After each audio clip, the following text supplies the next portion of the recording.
होतं. आपल्यासोबत काही ग्रामस्थ आहेत. ताई मला सांगा, काय परिस्थिती आहे? गेल्या वर्षीची दिवाळी कशी होती? यावर्षीची दिवाळी गेल्या वर्षीची दिवाळी आमची भरपूर आनंदात साजरी केली होती. आणि या वर्षीची दिवाळी ना आमच्या दारात आज सगळं ही विटा मातीची वाहून गेलं का नाही, त्याच्याकडे बघून आमचं भरपूर मन गुंतलेलं आहे. त्याच्यामुळे ह्या वर्षी आमची दिवाळी काहीच साजरी नाही. आम्हाला असं वाटतं की आम्ही अजून संकटातच आहोत.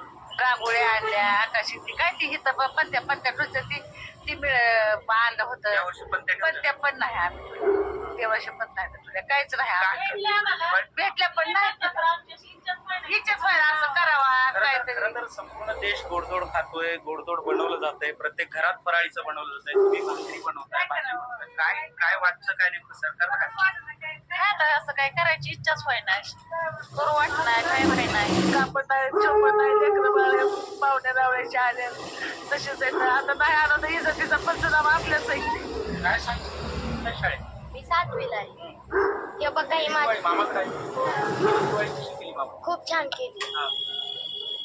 छान दिवाळीला कपडे घेतले? घेतले होते कपडे. ह्या दिवाळीला काय नाही, मामाचं पोरग त्याच्या सवयच बारकच आहे. हो, काहीच नाही. आणि आज दिवाळीचा सण आहे. पूर्ण महाराष्ट्रात आणि देशभरात दिवाळी मोठ्या उत्साहात साजरी होते.